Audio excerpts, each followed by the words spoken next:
السلام عليكم. ازيكم حبايبي؟ عاملين ايه؟ يا رب تكونوا بخير وبأفضل حال. نسمي بالله، بسم الله الرحمن الرحيم، ونصلي على الرسول. اللهم صل وسلم وبارك على سيدنا محمد وعلى اهله وصحبه اجمعين. النهارده يوم الجمعه، يوم مفترج. ربنا يتقبل مننا دعواتنا يا رب، ويصلح حالنا جميعا ويرزقنا ويهدي اولادنا بحق جاه النبي.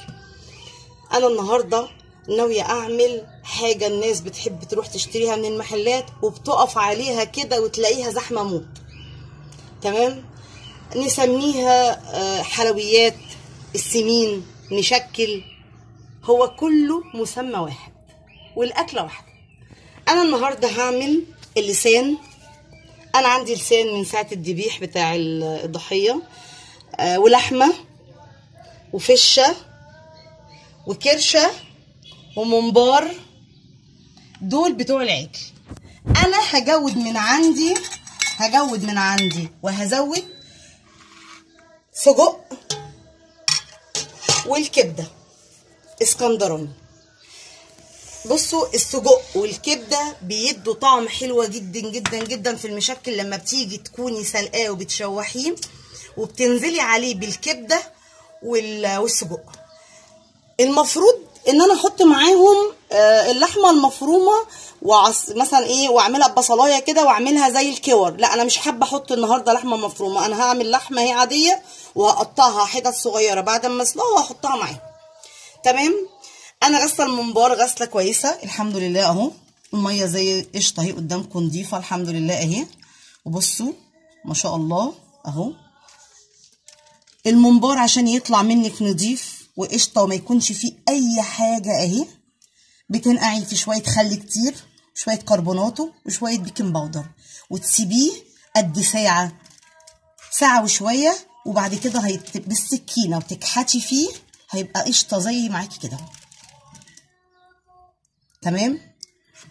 اما بالنسبه للفشه هغسلها غسله كويسه قوي واحطها في حله واديها سلقه كويسه جدا لحد ما تستوي معايا.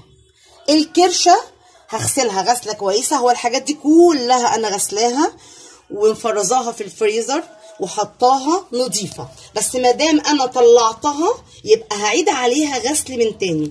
انا حبايبي هحط حله فيها ميه وهسلق فيها او هحط فيها الفشه دي بشويه قرفه وجنزبيل بس. والكرشه هحطها في ميه واسلقها برضو سلقه كويسه جدا بشويه قرفه وجنزبيل. واللسان هحطه برضو في ميه واسلقه بقرفه وجنزبيل. واللحمه المفرومه او اللحمه العاديه سوري برضو انا هسلقها وهحط لها قرفه وجنزبيل. اما بالنسبه للسجق والكبده هديهم سلقه بسيطه في الميه بس بشويه برضو قرفه وجنزبيل. قرفه والجنزبيل بيكسروا زفاره الحاجه، بيخلوا الحاجه معاكي ليها ريحه حلوه. اما بالنسبه للممبار انا هعمل خلطته معاكم وهحشي كام واحده معاكم، وبعد ما الحاجه كلها هسلقها وابدا اقطعها واجهزها هجيبها لكم هنا هنروح على البوتاجاز ونشوحها ازاي. انا هسمي بالله وهنروح على البوتاجاز، هحط كل حاجه واسلقها وهبقى اوريكم وانا حاطه الحاجه على النار. تمام؟ ونيجي نعمل الممبار مع بعض. بصوا يا حبايبي، انا خلصت اهو، حطيت الحاجه وسلقتها. دي حطيت الكرشه اهيت. تمام؟ انا برضو مش هغطي عليها قوي زي ما قلت لكم. اول ما تبدا تغلي انا هبدا اشيل الريم واحط لها شويه قرفه وجنزبيل. ادي الحله الثانيه انا لقيتها كبيره فحطيت فيها اللسان. ادي اللسان اهو ما شاء الله. وادي الفشه انا مقطعاها. اللي هيخش على سوا الاول انا هطلعه وهسيب الباقي يكمل لان الحله عندي ما شاء الله كبيره. اما بالنسبه برضو ان انا اول ما تبدا تغلي هشيل الريم منها واحط لها شويه قرفه وجنزبيل. تمام؟ انا برضو هغطيها بس مش هغطيها قوي برضو. واول ما الحاجه تبدا تخش على سوا او تستوي هديها غسله كويسه قوي وهنيجي عشان نقطعها ونبدا نشتغل فيها. بصوا يا حبايبي، انا طلعت خلاص كله اتسلق اهوت. انا حطيت هنا الفشه واللحمه والكرشه، هقطعهم تقطيع كويس، والحاجه اللي مش عجباني وانا بقطعها برميها. انا عارفه ان عيالي مش هياكلوا حاجه معينه مثلا الدهن اي حاجه، بس طبعا لازم تسيبي فيها كام حته دهن عشان وانتي بتشوحيها تنزل دهنها مع التشويح. وادي الكبده وادي السجق اديتهم برضو زي برضو سلقه بسيطه بس كده، تشد بس كده مع نفسها اهي. السجق انا بقطعه نصين بس مش اكتر من كده على اساس ان هو يبان. ادي اللسان انا سلقته كويس قوي. المفروض ان انا بحاول انضف كل اللي فيه ده. دي طبقه بتتشال اهي، كل دي بصوا طبقه لازم تتقشر اهي، كل طبقه دي بتتشال. تمام، انا مش هشيلها معاكم، انا هشيلها كلها، كل ده من هنا، وبحاول ان انا اشيل اللحمه اللي فيها والعصب والحاجات اللي موجوده هنا كلها تبع اللسان، وبقطعها حتت صغيره. والحاجه برضو اللي انتوا مش حابينها ممكن ما تحطوهاش. انا دلوقتي هقطع كل حاجه، بس انا حبيت اوريكم الحاجه انا فعلا سلقتها اهي كلها كده اتسلقت. الكبده، السجق، الفشه، اللحمه، الكرشه، في اللي هو القراقيش دي بتبقى عيال بيحبوها قوي بصراحه، بيحبوا الحاجه اللي هي فيها قرمشه يعني. وادي اللسان الحاجه كلها ريحتها نظيفه جدا، والله اقسم بالله ريحتها حلوه جدا جدا جدا ونظيفه ومغسوله كويس قوي. هقطعها واقشرها كويس قوي وانضفها ونقطعها ونحطها في صينيه عشان نبدا ناخد منها الكميه اللي احنا حابينها ونحمرها وننزل معاها بالممبار. تمام، استنوني بقى اهو يا حبايبي. انا كده خلصت الحمد لله كل حاجه.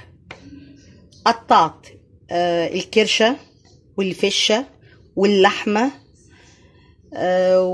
وجهزت الكبده والسجق، وقطعت اللسان.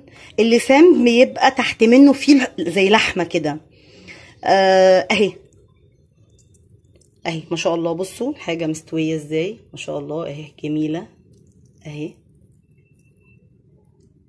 اهي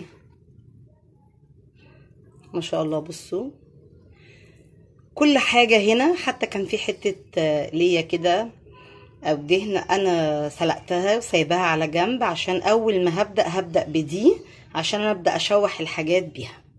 ادي اللسان مقطعاه، اللسان بيتقطع شرايح زي كده اهو. تمام، بصوا نضيف ازاي، بصوا والله والله الحاجه مغسوله حلوه قوي قوي قوي. سلقاها كويس جدا لدرجه ان هي بصوا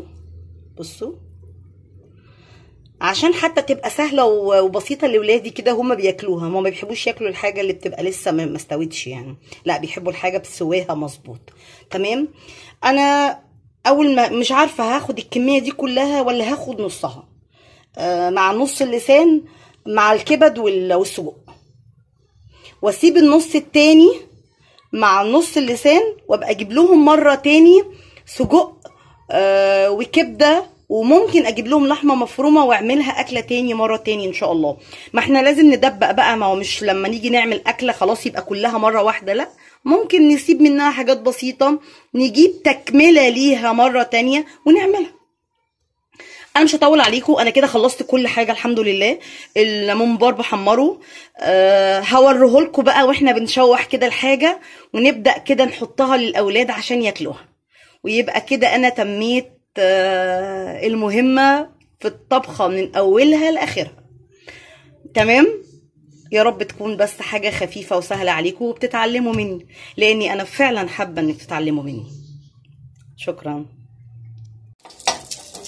يا حبايبي انا جبت طاسه حطيت فيها كام حته الدهنه اللي قلت لكم عليها. تمام، دي ليا بتاعه العجل، انا بجيبها اسيحها تمام، واسيبها لحد ما تسيح خالص، وبعد كده اخزنها في برطمان. ما باخدش منها غير للتشويح الحاجات دي. اي حاجه انا حابه اشوحها فيها بشوحها فيها. تمام اهي. انا طبعا مش هاخد الكميه دي كلها ما شاء الله، دي كتيره جدا، انا هاخد منها حاجات بسيطه الكميه اهي.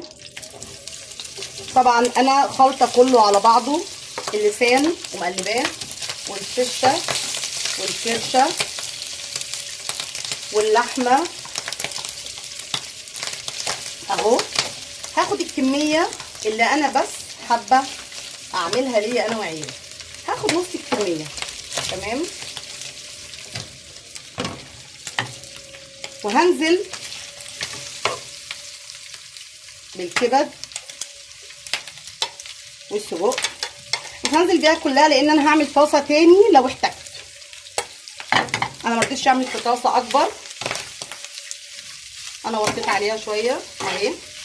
انا هفضل اشوح فيها كده كلها.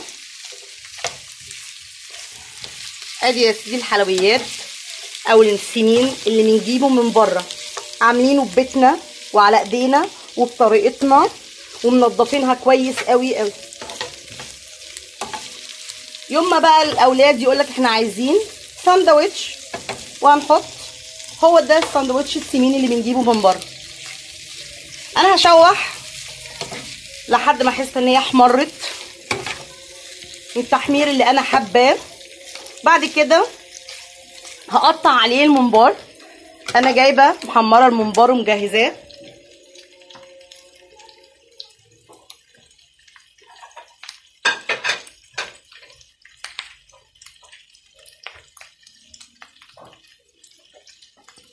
اهو الممبار انا مجهزاه، بس مش هحطه لان انا محمراه.